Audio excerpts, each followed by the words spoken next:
Hello everyone, कैसे हैं आप सब। उम्मीद करता हूं आप सब बहुत अच्छे होंगे। आज मैं लेकर के आया हूं एक और बेहतरीन टॉपिक इंडियन पॉलिटी का। जैसा कि हम जानते हैं हमारे देश में पार्लियामेंट्री फॉर्म ऑफ गवर्नमेंट है और उसके अंदर सबसे इंपॉर्टेंट पोजीशन अगर हम देखें तो वो होती है प्राइम मिनिस्टर की। तो बस आज का लेक्चर में हम प्राइम मिनिस्टर और यूनियन काउंसिल ऑफ मिनिस्टर्स के बारे में सब कुछ जान लेंगे जो आपके एग्जाम पॉइंट ऑफ व्यू से जरूरी होगा।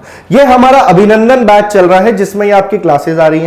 जो बच्चे नए आए हैं उनको मैं सब कुछ बता दूंगा क्लास के बीच में। तो आज का टॉपिक पहले शुरू कर लेते हैं। लास्ट क्लासेस में मैंने आपको पार्लियामेंट, प्रेसिडेंट, फंडामेंटल राइट से सारी चीजें कवर करवा दी है और मॉडर्न हिस्ट्री भी करा दी है। वो वाले लेक्चर्स कहां से मिलेंगे? एक तो एक कंप्लीट फ्री कोर्स है आपके लिए, तो डिस्क्रिप्शन में जाइए, लिंक मिलेगा आपको, उसके अंदर प्लेलिस्ट होगी, ठीक है ना। अभिनंदन बैच, मेरा नाम समृद्ध श्रीवास्तव है, तो समृद्ध सर नाम से जनरल अवेयरनेस की पूरी कंप्लीट प्लेलिस्ट होगी। आप उन लेक्चर्स को देखना तो अपडेट हो जाओगे यहां तक कंफर्म, और आप इसको पढ़ सकते हैं। पहले हम शुरू करते हैं आज का टॉपिक, और इस बात की गारंटी है जिसने आज का पूरा लेक्चर देख लिया, आज के बाद इस टॉपिक में कभी नहीं फंसोगे, ठीक है ना।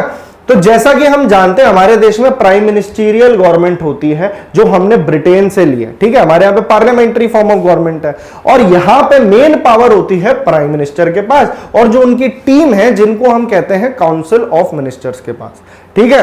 प्रेसिडेंट तो खाली एक रबड़ स्टैंप का काम करता है, यानी कि वो एक नॉमिनल हेड है, वो टाइट्यूलियर हेड है, जबकि ये जो है प्राइम मिनिस्टर, ये होते हैं हमारे देश के रियल एग्जीक्यूटिव। जो कार्यपालिका होती है उसके अंदर सबसे टॉप नॉच पोजीशन होती है प्राइम मिनिस्टर की, ठीक है जी। तो ये हो गए रियल एग्जीक्यूटिव, या फिर इनको डी फैक्टो हेड भी कहा जाता है। तो पेपर में ऐसे ही सवाल आ जाएगा, डी फैक्टो हेड कौन है और डी ज्यूरे कौन है। डी फैक्टो का मतलब कि फैक्ट में, एक्चुअल में, और डी ज्यूरे यानी कि प्रेसिडेंट, ठीक है जी।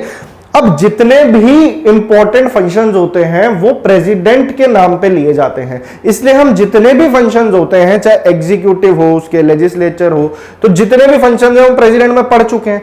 तो वो एक्चुअल में फंक्शंस प्राइम मिनिस्टर और काउंसिल ऑफ मिनिस्टर ही करते हैं, इनकी एडवाइस पे प्रेसिडेंट काम करते हैं। समझे मेरी बात? तो इनका जो टॉपिक है बहुत लंबा नहीं है, इसलिए आज की क्लास में हम prime minister, council of minister खत्म कर देंगे। और कॉन्स्टिट्यूशन में इतनी इंपॉर्टेंट पोजीशन है पर उसके बाद भी इनसे रिलेटेड आर्टिकल्स कुछ बहुत ज्यादा नहीं है। एक आपको आर्टिकल 74 आपको याद रखना होगा, पेपर में यहां से सवाल आता है। एक आर्टिकल 75 और कभी कभी आर्टिकल 78 भी पूछ लेता है, ठीक है। तो ये मैं आपको बता दूंगा। चलिए एक एक पॉइंट मैंने आपके लिए लगा दिया है जो इंपॉर्टेंट है और एक एक पॉइंट को समझने की कोशिश करते हैं। लिखा हुआ है कि भाई प्राइम मिनिस्टर जो है वो head of the government of India होते हैं, यानी जो हमारे देश की सरकार है उसके असली हेड प्राइम मिनिस्टर ही होते हैं। अभी हम जानेंगे कि ये इलेक्ट कैसे होते हैं, इनकी क्या क्या पावर्स होती हैं, और आज हम इंपॉर्टेंट फैक्ट्स भी जानेंगे जहां से घूम फिर के एग्जाम में सवाल बन जाता है कि सबसे लॉन्गेस्ट सर्विंग प्राइम मिनिस्टर कौन थे या फिर सबसे शॉर्टेस्ट सर्विंग कौन थे। तो वो भी फैक्ट्स हम कवर करेंगे। प्राइम मिनिस्टर जो है इंडिया के, वो नेशनल गवर्नमेंट के एग्जीक्यूटिव ब्रांच के हेड होते हैं। तो वही बात रिपीट कर रहा है कि लीडर हैं ये गवर्नमेंट के। और दूसरी चीज ये कि जो काउंसिल ऑफ मिनिस्टर होती है, अभी हम जानेंगे काउंसिल ऑफ मिनिस्टर क्या होती है। प्राइम मिनिस्टर अकेला तो सब कुछ नहीं कर सकता है ना, और प्राइम मिनिस्टर और काउंसिल ऑफ मिनिस्टर अपने आप में पार्लियामेंट का एक हिस्सा होती है। और यही खास बात है पार्लियामेंट्री फॉर्म ऑफ गवर्नमेंट की। पार्लियामेंट का कंट्रोल होता है इनके ऊपर, वो उनसे सवाल पूछ सकती है। तो यही तो रोल होता है ना पार्लियामेंट का, और वहीं पे जो कानून बनेंगे उनसे रिलेटेड इनसे सवाल पूछे जाएंगे। तो अब क्या है ना, प्राइम मिनिस्टर की जो टीम होती है उसको काउंसिल ऑफ मिनिस्टर्स कहते हैं और उसे कैबिनेट मिनिस्टर्स भी कहते हैं। अभी जानेंगे कि काउंसिल ऑफ मिनिस्टर क्या है। तो उसके ये प्रिसाइडिंग मेंबर होते हैं, मतलब सबसे ऊपर यही होते हैं और इन्हीं की चलती है उसमें, ठीक है जी। अभी तक कोई डाउट नहीं होगा। जहां पे पॉइंट ऐसा आएगा कि याद कर लेना, पेपर में डायरेक्ट क्वेश्चन बनेगा, मैं बता दूंगा। प्राइम मिनिस्टर गवर्नमेंट के भी हेड होते हैं, साथ ही रियल एग्जीक्यूटिव भी होते हैं। जैसे मैंने बताया प्रेसिडेंट, पेपर में कई बार सवाल आया, याद रखना। रियल एग्जीक्यूटिव कौन हो गए? Prime minister. नॉमिनल हेड कौन हो गए? अपने प्रेसिडेंट, ठीक है जी। अब आपको यह पॉइंट याद रखना है, आर्टिकल 74 बहुत बार मल्टीपल टाइम आपके चाहे एसएससी का पेपर हो, ये हम कोर्स एसएससी सीजीएल के लिए ही करवा रहे हैं, पर इसमें सीएचएसएल, एमटीएस, रेलवे और आपके जो एफकेट, सीडीएस, सीपीएफ सारे पेपर का कोर्स खत्म हो रहा है और हम 79 डेज में आपको ये कोर्स पूरा करवा देंगे, ये बात की गारंटी है, ठीक है बॉस। तो चलिए आगे की कहानी समझते हैं। अभी बता दूंगा वो सारे लेक्चर्स कहां से मिलेंगे जो बच्चे पहली बार जुड़ रहे हैं यहां पे। तो आर्टिकल 74 कैसे याद करना है कि भाई आर्टिकल 74 कहता है कि there shall be a council of ministers, एक काउंसिल ऑफ मिनिस्टर हमारे देश में होनी चाहिए। सेंटर लेवल पे भी होती है और स्टेट लेवल पे भी होती है, और इनके हेड प्राइम मिनिस्टर होते हैं। और इनका काम होता है क्या कि जो प्रेसिडेंट है उनको एड और एडवाइस दे, यानी कि to aid and advice the president. और president in performance of his function shall act on the aid and advice of prime minister and council of minister. मतलब कि प्रेसिडेंट को जो ये एडवाइस देंगे तो प्रेसिडेंट को वो चीज फॉलो करनी ही करनी है। समझ गए? तो चाहे प्रेसिडेंट किसी को भी अपॉइंट कर रहा है, यूपीएससी के मेंबर, इलेक्शन कमीशन के मेंबर, या और कोई डिसीजन ले रहा है जो हम प्रेसिडेंट के नाम पे पढ़ते हैं, वो एक्चुअल में ये लोग ही एडवाइस देते हैं। तो असली हेड तो भैया यही हुए ना। तो एक तरीके से आर्टिकल 74 यही बता रहा है कि किसकी एड एंड एडवाइस पे, काउंसिल ऑफ मिनिस्टर की एड एंड एडवाइस पे, जो कि प्राइम मिनिस्टर जिनके हेड होते हैं। समझ गए? कोई इसमें ऐसा नहीं है कि याद करने में दिक्कत हो। आर्टिकल 74। अब देख लेते हैं आर्टिकल 75 क्या कहता है। अभी इसको और इन डेप्थ समझेंगे। आर्टिकल 75 कुल मिला के 3 बातें कह रहा है। पहली तो ये कि जो प्रेसिडेंट है वही प्राइम मिनिस्टर को अपॉइंट करता है, और बाकी काउंसिल ऑफ मिनिस्टर्स को भी प्रेसिडेंट ही अपॉइंट करता है। इस बात को ध्यान से सुनना, अपनी मर्जी से प्रेसिडेंट किसी को भी अपॉइंट नहीं कर देगा पीएम। पीएम उसी को बनाया जाता है जो लोकसभा में मेजॉरिटी पार्टी का लीडर होता है। जो आपने अपनी तरफ से जो वोट डाले हैं, जो पार्टी मेजॉरिटी में है, जो जीती है, वही सरकार बनाएगी, और उस पार्टी का जो लीडर होगा वो अपने आप में प्राइम मिनिस्टर है। बस प्रेसिडेंट उनको अपॉइंट कर देते हैं। फिर प्राइम मिनिस्टर एक लिस्ट देते हैं सब मिनिस्टर्स के नाम लिख के कि इसे रेलवे मिनिस्टर बनाना है, इसे डिफेंस, इसे एक्सटर्नल अफेयर्स, और इसे कॉमर्स इंडस्ट्री मिनिस्टर। तो वो सारी लिस्ट लिख के देते हैं प्रेसिडेंट को, और प्रेसिडेंट उन्हीं लोगों को अपॉइंट करते हैं किसकी एडवाइस पे, प्राइम मिनिस्टर की एडवाइस पे। सिंपल सी चीज है। तो आर्टिकल 75 में अगर आपसे पूछ ले तो आपको क्या जवाब देना है? ऐसे क्वेश्चन आएगा कि अपॉइंट जो करते हैं प्रेसिडेंट प्राइम मिनिस्टर को और काउंसिल ऑफ मिनिस्टर्स को, कौन से आर्टिकल में आता है। तो ये एक इंपॉर्टेंट पॉइंट है। दूसरा, ministers hold their office during the pleasure of the president. अब प्लेजर ऑफ द प्रेसिडेंट का मतलब ये नहीं है कि जब तक प्रेसिडेंट जाएगा तब तक, जब तक वो चाहेगा तब तक ही मिनिस्टर्स अपनी पोस्ट को संभालेंगे, ऐसा बिल्कुल नहीं है। प्रेसिडेंट तभी उनको हटा सकता है जब उसे लोकसभा डिसॉल्व करनी हो या वोट ऑफ नो कॉन्फिडेंस पास हो जाए। अभी बताऊंगा वोट ऑफ नो कॉन्फिडेंस तो मैंने पूरा आपको पार्लियामेंट पढ़ाया है, प्रेसिडेंट पढ़ाया है, तो वो प्लेलिस्ट में देखोगे, एक दिन में सारे लेक्चर्स कवर कर दोगे। ठीक है ना? तो ये बातों का आपको रखना है ध्यान।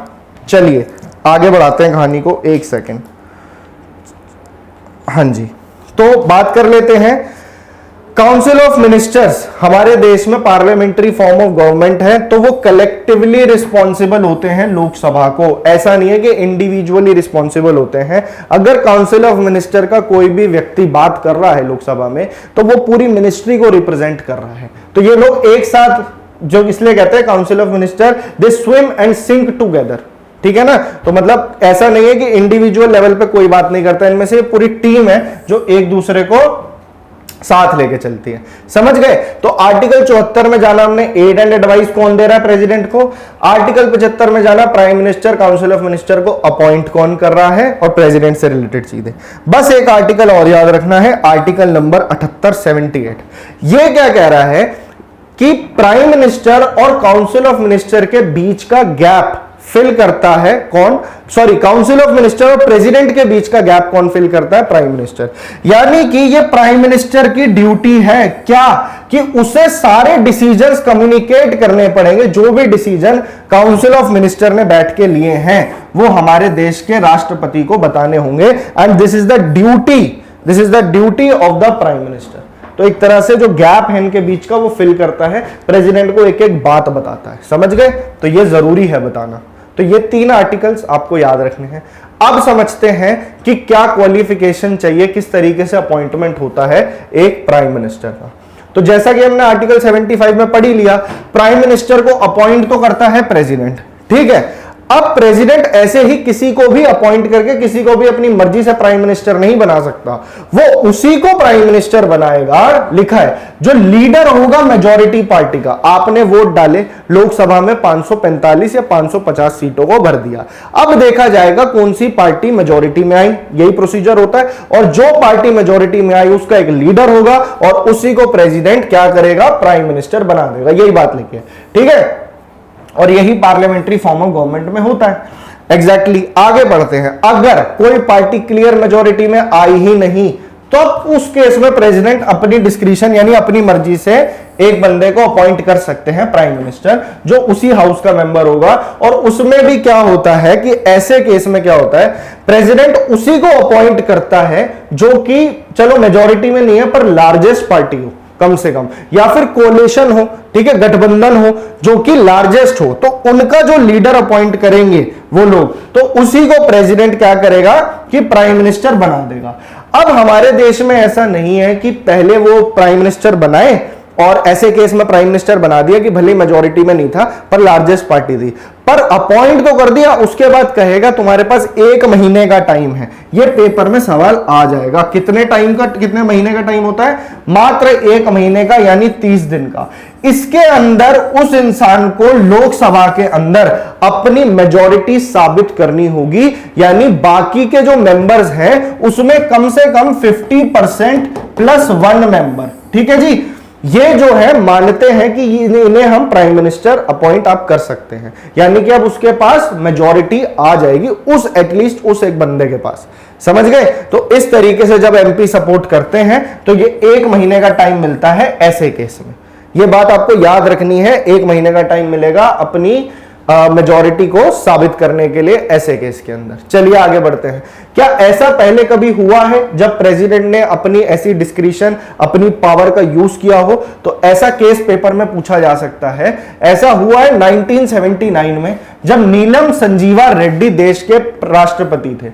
उन्होंने चरण सिंह को, जब मोरारजी देसाई की सरकार गिरी है, मोरारजी देसाई देश के पहले नॉन कांग्रेसी प्राइम मिनिस्टर बने, तो उसके बाद चरण सिंह आ गए, ठीक है। उस वक्त जनता पार्टी का फॉल हो गया था, जो मोरारजी देसाई जिनके लीडर थे, और उसके बाद तुरंत ही चरण सिंह को इन्होंने प्राइम मिनिस्टर बना दिया, नीलम संजीवा रेड्डी ने ऐसे केस में। और 1 महीने का टाइम दिया होगा कि आप अपनी मेजॉरिटी साबित कीजिए, उन्होंने कर दी तो वो प्राइम मिनिस्टर बन गए। समझे मेरी बात? चलिए, और ये जो सारे लेक्चर्स हैं 1 मिनट के लिए सुन लो। अभी पॉलिटी चल रहा है, इससे पहले मैं हिस्ट्री, मॉडर्न हिस्ट्री कवर करवा चुका हूं। वो सारे लेक्चर्स आपको एक साथ शुरू से लेकर एंड तक, बीच में इंटरनेशनल ऑर्गेनाइजेशन यानी स्टैटिक के टॉपिक भी आए थे, अब धड़ाधड़ आगे जाके स्टैटिक के टॉपिक आएंगे। अभी 3-4 क्लासेस पहले मैंने आपको प्रीवियस ईयर क्वेश्चन डिस्कस करे हैं, जिसमें हमने एक्चुअल लेवल जाना है कि 2022 में जो लेटेस्ट पेपर आया सीजीएल का, तो आपके आने वाले सीएचएसएल एग्जाम, सीजीएल एग्जाम में कहां से सवाल बन सकता है। एक एक क्वेश्चन का पूरा पोस्टमार्टम किया है हमने, यानी पूरा निचोड़ निकाला है हमने एक एक क्वेश्चन का। उस बढ़िया लेक्चर को आप जरूर देखिएगा, आपके बहुत काम आने वाला है, ठीक है। प्लेलिस्ट आपके सामने, उसमें आप देख लेना, आपको जो पसंद आ रहा है आप देख सकते हो। आगे बढ़ाते, पूरा कोर्स कर लोगे तो बहुत बढ़िया, कहीं और से पढ़ने की जरूरत नहीं पड़ेगी, फ्री में जनरल अवेयरनेस आपका प्रिपेयर हो जाएगा। आगे बढ़ाए कहानी को, इतना समझ में आ गया प्रेसिडेंट कब अपनी डिस्क्रिशन यूज करेगा। दूसरा केस क्या होता है, अचानक से किसी प्राइम मिनिस्टर की डेथ हो जाए, हो गई थी ना 1984 के अंदर, इंदिरा गांधी जी की डेथ हो गई थी, तब उनके बेटे को यानी राजीव गांधी को प्राइम मिनिस्टर बनाया था उस वक्त के प्रेसिडेंट यानी जैल सिंह ने। ये पेपर में क्वेश्चन आ जाता है।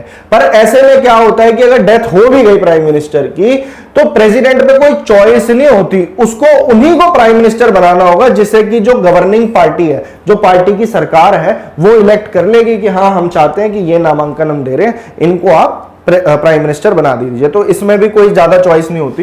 तो ऐसा कब हुआ था, जब राजीव गांधी को प्राइम मिनिस्टर बनाया गया after the death of Indira Gandhi in 1984, ठीक है। उस वक्त के आपसे प्रेसिडेंट पूछ सकता है ज्ञानी जैल सिंह, ठीक है जी, याद हो गया, कोई वो नहीं है कि इसे याद करने में दिक्कत हो, काफी इंपॉर्टेंट पॉइंट है। और ये भी ऐसे फैक्ट्स आपको याद रखने हैं, एसएससी या कोई भी एग्जाम आपसे कुछ भी पूछ सकता है। अकॉर्डिंग टू द कॉन्स्टिट्यूशन जो प्राइम मिनिस्टर है he should be a member of either house of the parliament. अब आपको लगे कि सिर्फ लोकसभा का मेंबर हो, जरूरी नहीं है, राज्यसभा का मेंबर भी हो सकता है। तो प्राइम मिनिस्टर उसे भी अपॉइंट किया जा सकता है, चाहे वो लोकसभा का हो चाहे वो राज्यसभा को।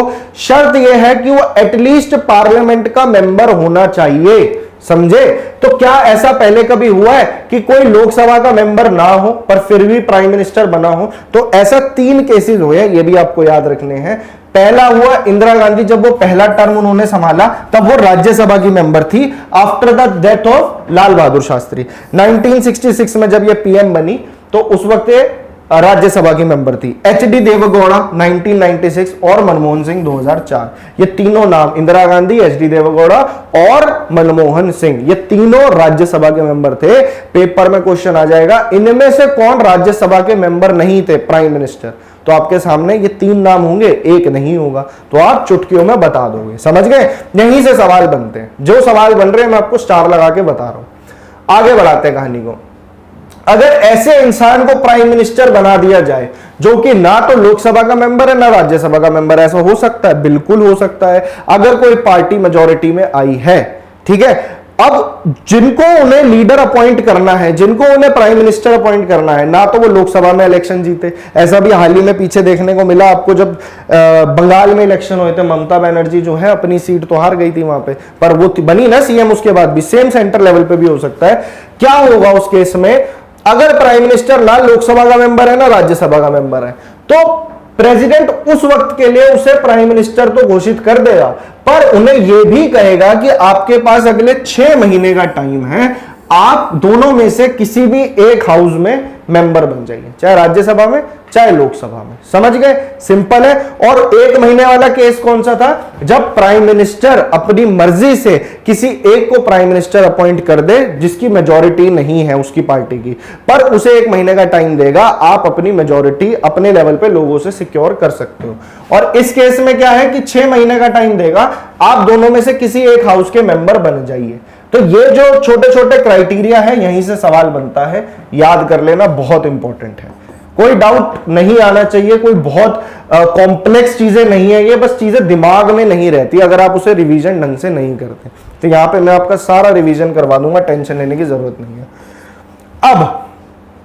अब आपको ये जानना है, आपसे पूछ लेगा पेपर में कि भाई प्रेसिडेंट की ओथ कौन दिलवाता है। बताया था मैंने आपको प्रेसिडेंट के लेक्चर में, chief justice of India, vice president की ओथ प्रेसिडेंट दिलाता है। वैसे ही प्राइम मिनिस्टर और काउंसिल ऑफ मिनिस्टर्स में जितने मिनिस्टर है सबकी ओथ प्रेसिडेंट दिलवाता है, ठीक है जी। Oath of the office of the prime minister is administered under the office of president, समझ गए। और आपसे अगर पूछ ले कि इंपॉर्टेंट पोजीशंस की ओथ और एफर्मेशन कौन से शेड्यूल में लिखी हैं, कुल मिला के 12 शेड्यूल है हमारे, 12 अनुसूचियां हैं, उसमें जो 3rd शेड्यूल है, 3rd शेड्यूल में आपको देखने को मिलेगी ओथ एंड एफर्मेशंस, ठीक है जी, ओथ्स एंड एफर्मेशंस। तो ये क्वेश्चन आपके पेपर में आ सकता है, आप बता दोगे। अब शेड्यूल 3 और शेड्यूल 2 में सैलरीज वगैरह लिखी हैं इंपॉर्टेंट पोस्ट की, समझ गए। ये वो लिस्ट होती है जिसे आप डायरेक्टली कॉन्स्टिट्यूशन के किसी पार्ट में नहीं डाल सकते। ऐसे ही हमने बीच बीच में आपको शेड्यूल सारे पढ़ा दिए। अब बात कर लेते हैं प्राइम मिनिस्टर बनने के लिए क्या एग्जैक्ट क्वालिफिकेशन चाहिए। तो क्वालिफिकेशन नंबर 1 कि भैया वो सिटीजन होना चाहिए इंडिया का, ऑब्वियस सी बात है। अब कोई भी किसी और कंट्री का तो मेंबर को नहीं लेंगे ना, हम किसी और कंट्री के सिटीजन को नहीं बना सकते, तो prime minister should be a citizen of India. दूसरा, या तो वो राज्यसभा का मेंबर हो या लोकसभा का मेंबर हो। अगर ऐसा नहीं है तो कितने टाइम का टाइम मिलेगा, विद इन 6 मंथ्स के अंदर उन्हें दोनों में से किसी एक हाउस का मेंबर बनना होगा। तीसरा, अगर तो वो 30 साल के हैं, मतलब अगर राज्यसभा की जो अपनी क्वालिफिकेशन हमने पढ़ी है कि 30 साल राज्यसभा में कम से कम एज होनी चाहिए और लोकसभा में 25 साल, समझे। तो अगर वो राज्यसभा के मेंबर है तो उनकी उम्र कम से कम 30 वर्ष होनी चाहिए और लोकसभा के तो 25 वर्ष। इसका मतलब ये, अगर लोकसभा का लीडर हो तो वो 25 साल का भी हो सकता है, यानी प्राइम मिनिस्टर की minimum to minimum age 25 years हो सकती है। ऐसे घुमा के प्रश्न पूछा जा सकता है, क्योंकि आपके दिमाग में ये होना चाहिए कि यार लोकसभा का मेंबर भी तो बन सकता है, और लोकसभा का मेंबर बनने के लिए कम से कम एक 25 साल है। तो आपसे पेपर में क्वेश्चन पूछ ले, अगर सबसे कम उम्र वाला प्राइम मिनिस्टर बनना चाहता है, कितनी उम्र होनी चाहिए उसकी, 25 वर्ष, ठीक है जी। चलिए अब एक नोट है जो आपको याद रखना है दिमाग में, क्या है कि प्राइम मिनिस्टर का जो टर्म है वो हमें लगता है 5 साल का है, पर वो एक्चुअल में फिक्स नहीं होता। वो तब तक ही प्राइम मिनिस्टर रहता है जब तक लोकसभा में उसको मेजोरिटी हासिल है, ठीक है। और मेजोरिटी ना दिखाने का, कॉन्फिडेंस ना दिखाने के बहुत सारे तरीके होते हैं। सरकार ने कोई बिल पेश करा, वो डिफीट हो जाए। सोचिए, अगर गवर्नमेंट कोई बिल ला रही है और वो लोकसभा से पास ही ना हो, इसका मतलब उनका उनमें कॉन्फिडेंस नहीं है, ठीक है। कोई बिल ऐसा जिसे सरकार सपोर्ट नहीं कर रही है पर फिर भी पास हो जाए, इसका मतलब भी कॉन्फिडेंस नहीं है। बजट बोला है, बजट डिफीट हो जाए तो ये भी कॉन्फिडेंस नहीं है। या नो कॉन्फिडेंस मोशन अलग से पास हो जाए, यानी कि उस केस में प्रेसिडेंट को वो वाला हाउस लोकसभा डिसॉल्व करना पड़ेगा। समझ गए? सारी बात मैंने आपको प्रेसिडेंट पार्लियामेंट में समझा दी थी। तो office of prime minister is not fixed. आपसे पेपर में पूछ ले 5 साल, 4 साल, 3 साल, ज्यादातर बच्चे 5 साल लगा के आएंगे। नहीं, उनका टर्म फिक्स नहीं है, नॉट फिक्स्ड, ठीक है। और प्राइम मिनिस्टर तब तक ऑफिस होल्ड करते हैं during the pleasure of the president. Pleasure तब तक रहेगा जब तक मेजोरिटी रहेगी। और प्रेसिडेंट डिसमिस नहीं कर सकते पीएम को, वो तब तक पोजीशन होल्ड करेंगे जब तक मेजोरिटी रहेगी लोकसभा में। और अपना रेजिग्नेशन, उसको उनसे रिजाइन करना पड़ेगा अगर लोकसभा में उनका कॉन्फिडेंस लूज हो गया तो। समझ गए? ये था प्राइम मिनिस्टर। अब जान लेते हैं प्राइम मिनिस्टर के एक्चुअल पावर एंड फंक्शंस क्या होते हैं, क्योंकि आर्टिकल्स में तो इतना कुछ दे नहीं रखा। जब हमने प्रेसिडेंट पढ़ा था वो इतना लंबा टॉपिक था, उसमें हमने कितने सारे आर्टिकल्स याद करे थे, है ना। पर प्राइम मिनिस्टर से इतना याद करने की जरूरत नहीं है। बस ये समझ लो जो प्रेसिडेंट वहां कर रहा था वो प्राइम मिनिस्टर ही उसे बता रहा था करने के लिए। तो प्राइम मिनिस्टर पहली चीज तो ये प्रेसिडेंट को बताएगा किसको मिनिस्टर बनाना है, किसको नहीं बनाना है। लिस्ट तो प्राइम मिनिस्टर ही देगा ना। और ये कौन से आर्टिकल में है? Article number 75, article 75। याद हो गया होगा अब तक, तो इतनी बार रिपीट हो गया। प्राइम मिनिस्टर के पास में पावर होती है to appoint ministers to portfolios, यानी कि किस मिनिस्टर को कौन सा पोर्टफोलियो पकड़ाना है। किसको डिफेंस मिनिस्ट्री देनी है, किसको रेलवे मिनिस्ट्री देनी है, समझ गए, किसको एजुकेशन मिनिस्ट्री देनी है, किसको हेल्थ मिनिस्ट्री देनी है। तो ये सारी चीजें प्राइम मिनिस्टर ही डिसाइड करता है, उसकी टीम में किसके पास क्या जाएगा। प्राइम मिनिस्टर ही मेन हेड होता है कैबिनेट सेशन का। जो काउंसिल ऑफ मिनिस्टर की मीटिंग होती है, एक कैबिनेट मीटिंग होती है, उसके अंदर मेन जो कर्ता धर्ता होते हैं वो प्राइम मिनिस्टर होते हैं, ठीक है जी। तो प्राइम मिनिस्टर कैबिनेट सेशन को हेड करता है, वो चेयरमैन होते हैं कैबिनेट के। पेपर में पूछ ले कैबिनेट के चेयरमैन कौन, तो आपका जवाब होगा प्राइम मिनिस्टर, ठीक है। और अगर कोई डिफरेंस ऑफ ओपिनियन है, कोई मिनिस्टर है जो प्राइम मिनिस्टर की बात से मतलब कि इत्तेफाक नहीं रखता, तो ऐसे केस में जो है कि प्राइम मिनिस्टर के पास अथॉरिटी होती है कि वो अपनी जजमेंट को इन्फोर्स करे। यानी कि सिंपल सी बात है, अगर कोई मिनिस्टर कहेगा नहीं हम आपसे सहमत नहीं है, प्राइम मिनिस्टर कहेगा मत रहे सहमत, मर्जी तो मेरी चलेगी क्योंकि मैं प्राइम मिनिस्टर हूं। समझ गए? तो ऐसा होता है। तो प्राइम मिनिस्टर के तो अपने ठाठ होते हैं और आप देख ही रहे हो आजकल। He guides, directs, controls and coordinates the activities of all the minister. Minister कौन क्या कब क्या क्या करेगा तो वो सब प्राइम मिनिस्टर ही डिसाइड करेगा।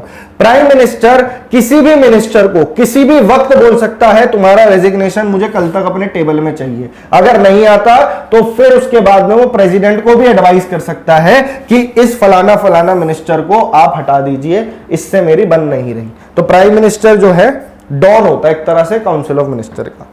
अगर प्राइम मिनिस्टर ने रिजाइन कर दिया, सिर्फ प्राइम मिनिस्टर के रिजाइन करने से ही पूरी की पूरी काउंसिल ऑफ मिनिस्टर कोलैप्स कर जाएगी, ठप पड़ जाएगी। दूसरी तरफ कोई कितना ही बड़ा मंत्री हो, वो अगर रिजाइन कर दे तो किसी को कोई फर्क नहीं पड़ने वाला। काउंसिल ऑफ मिनिस्टर ऐसी की ऐसी चलती रहेगी, बस उसकी पोजीशन पे एक वैकेंसी बन जाएगी। यानी कि प्राइम मिनिस्टर इतना इंपॉर्टेंट है, अगर ये रिजाइन कर गया तो पूरी काउंसिल ऑफ मिनिस्टर डूब जाएगी, ठीक है। तो इतना रोल प्ले करता है प्राइम मिनिस्टर। आगे बढ़ाते हैं कहानी को। प्राइम मिनिस्टर एक प्रिंसिपल चैनल होता है कम्युनिकेशन का between president and council of minister.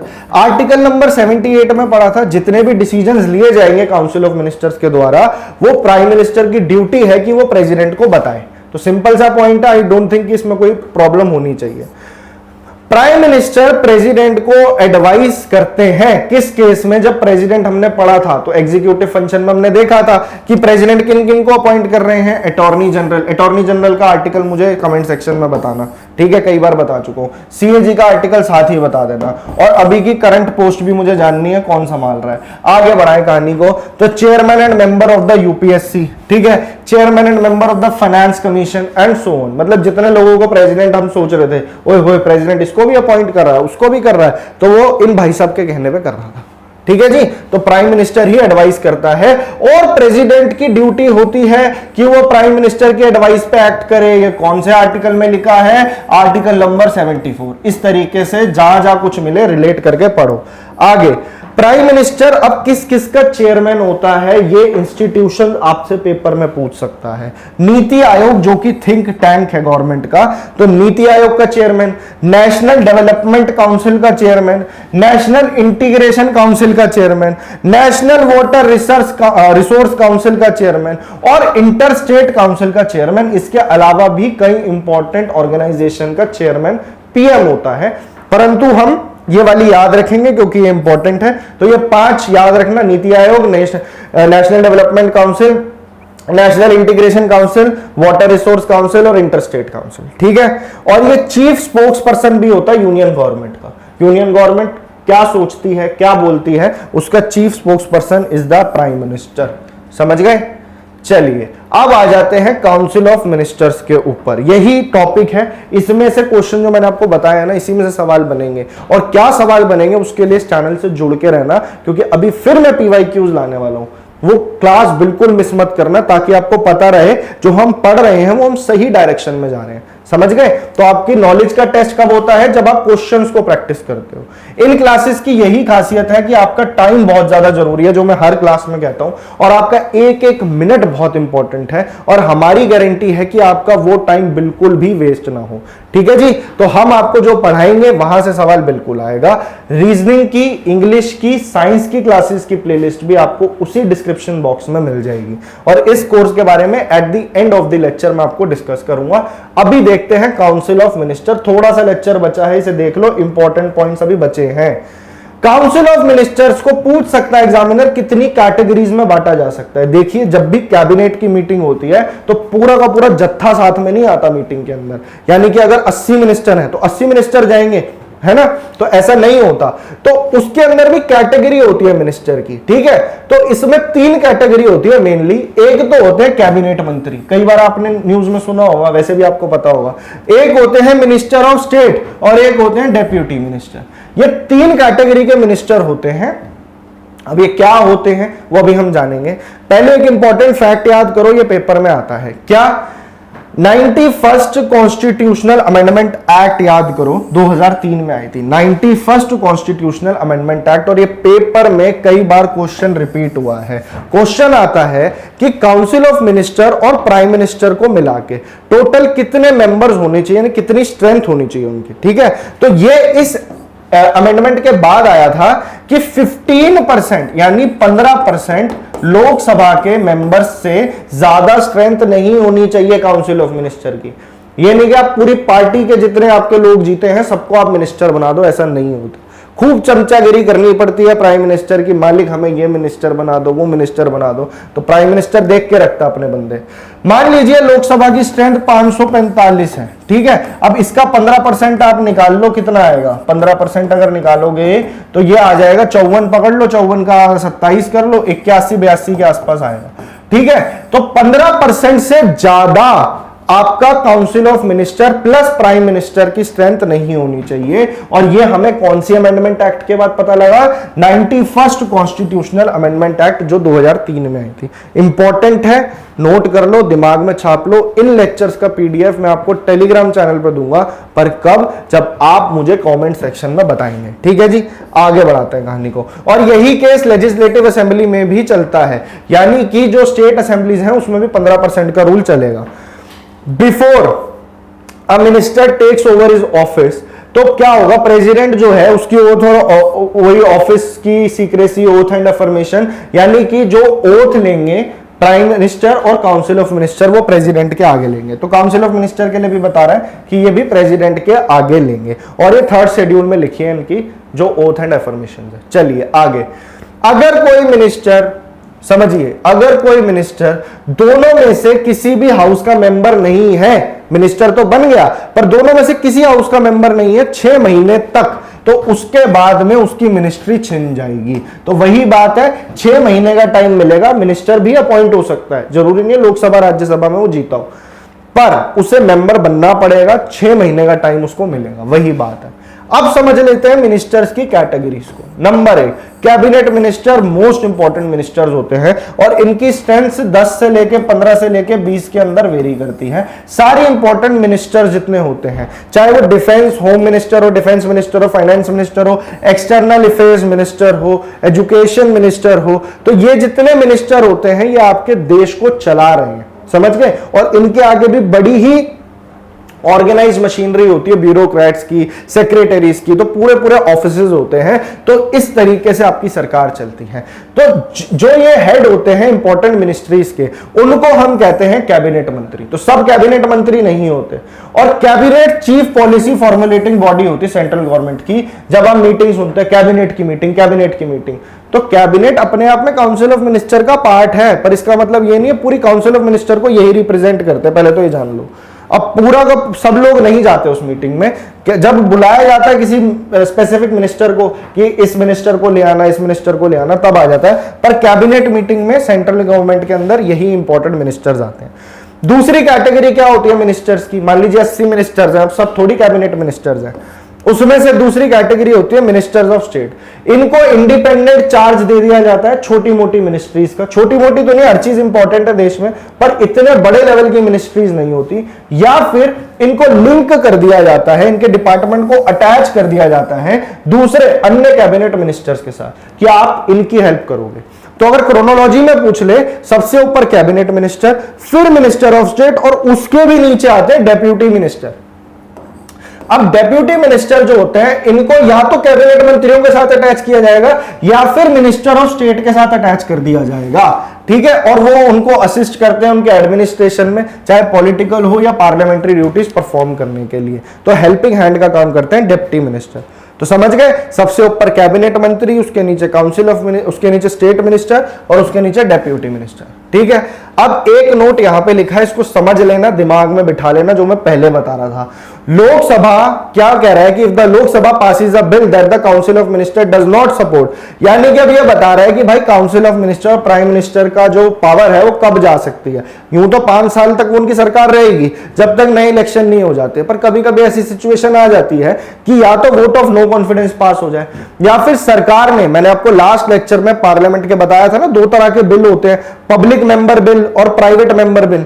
अगर पब्लिक बिल है यानी किसी मिनिस्टर ने इंट्रोड्यूस किया है, तो कलेक्टिव रिस्पॉन्सिबिलिटी है, पूरी मिनिस्ट्री एक साथ उसको लाई है, और वो डिफीट हो जाए, इसका मतलब मिनिस्ट्री पे विश्वास नहीं रहा, सीधी सी बात है, तो कॉन्फिडेंस लूज हो जाएगा। अगर कोई ऐसा बिल है जो कैबिनेट, जो मिनिस्टर्स हैं, जो सरकार है, उसको सपोर्ट नहीं करती, फिर भी पास हो जाए, इसका मतलब क्या है? उनके पास मेजॉरिटी नहीं, उनकी बात ही नहीं सुनी जा रही है, यानी कि नो कॉन्फिडेंस मोशन हो गया। या फिर बजट ही फेल हो जाए, तो वही बात लिखिए, अगर कोई ऐसा बिल जो सपोर्ट नहीं करती वो रिजेक्ट हो जाए, या काउंसिल ऑफ मिनिस्टर सपोर्ट करती है उसे रिजेक्ट हो जाए, बजट रिजेक्ट हो जाए, तो ऐसे केस में नो कॉन्फिडेंस हो जाता है और उस वक्त ही रिजाइन करना पड़ता है, लोकसभा को डिसॉल्व कर दिया जाता है। और मेरे को बताओ, लास्ट क्लास में बताया था, डिसॉल्व करने की, डिसोल्यूशन की पावर किसके पास होती है, कौन करता है डिसॉल्व, ठीक है जी। चलिए, तो ये थे important prime minister, council of minister. अब एक इंपॉर्टेंट चीज बताइए, रुक जाओ, ये इंपॉर्टेंट है, याद रखना, पेपर में यहां से सवाल बनता है कि इंपॉर्टेंट फैक्ट्स हम कुछ लिखने वाले हैं प्राइम मिनिस्टर ऑफ इंडिया के बारे में। ये क्वेश्चन भी स्टैटिक जीके का पार्ट बन जाता है, तो ये भी हम देख लेते हैं। अगर आपसे पूछ ले सबसे लॉन्गेस्ट सर्विंग आज तक के प्राइम मिनिस्टर कौन है इंडिया के, तो उन्होंने सर्व किया, कौन थे ये? 16 साल 286 दिन। तो सबसे पहले प्राइम मिनिस्टर, और ऐसे ही सबसे पहले प्रेसिडेंट सबसे लॉन्गेस्ट सर्विंग थे, जो कि थे राजेंद्र प्रसाद। तो जवाहरलाल नेहरू, इनकी डेथ होती है 1963 में, ठीक है। लॉन्गेस्ट सर्विंग प्राइम मिनिस्टर रहे इतने लंबे टाइम के लिए। 4 टाइम ये प्राइम मिनिस्टर बने, प्रॉपरली इलेक्ट होके तो 1952 में आए थे, क्योंकि देश में पहले इलेक्शंस तभी हुए थे, पर देश के पहले प्रधानमंत्री इनको बनाया गया था, तो सबसे लंबा टर्म इनका था। नेक्स्ट, जो पहले एक्टिंग प्राइम मिनिस्टर बने, अब मान लीजिए प्राइम मिनिस्टर की डेथ हो जाती है, अब डेथ होने के बाद में नया प्राइम मिनिस्टर पार्टी बताएगी कि कौन बनेगा, ठीक है। उसमें भी तो टाइम लगेगा ना, प्रेसिडेंट तुरंत तो बंदा नहीं बैठा ना उसको अपॉइंट करने के लिए, तो वो जो बीच का टाइम होता है 10-12 दिन निकल जाते हैं, उस दौरान के लिए प्राइम मिनिस्टर का रोल जिन्होंने प्ले किया उसे हम कह देते हैं एक्टिंग प्राइम मिनिस्टर। तो सबसे पहले एक्टिंग प्राइम मिनिस्टर बने गुलजारीलाल नंदा, जब जवाहरलाल नेहरू की डेथ हो गई थी। और उसके बाद जब लाल बहादुर शास्त्री जी की ताशकंद में डेथ हुई तो उसके बाद में 10, 15 या 13 दिन के लिए यही क्या नाम है, गुलजारी लाल नंदा जो है ये एक्टिंग प्राइम मिनिस्टर है। तो आपसे पेपर में पूछ लेगा 2 बार एक्टिंग प्राइम मिनिस्टर कौन रहे, गुलजारी लाल नंदा, और उसके बाद 1966 में Indira Gandhi became the prime minister of India and she was the member of Rajya Sabha then. ठीक है, मैंने बताया था इंदिरा गांधी, एच.डी. देवेगौड़ा और मनमोहन सिंह। लाल बहादुर शास्त्री सबसे one of the most humble and सबसे अच्छे प्राइम मिनिस्टर्स में आते हैं लाल बहादुर शास्त्री, जिनकी डेथ हुई ताशकंद के अंदर। और अब देख लेते हैं इनके बारे में। इन्होंने स्लोगन दिया था, पेपर में पूछ लेगा, जय जवान और जय किसान का नारा किन्होंने दिया था? तो लाल बहादुर शास्त्री जी ने दिया था जब इंडो पाक वॉर हो रहा था 1965 का। सिंपल फैक्ट है, याद रखा जाएगा।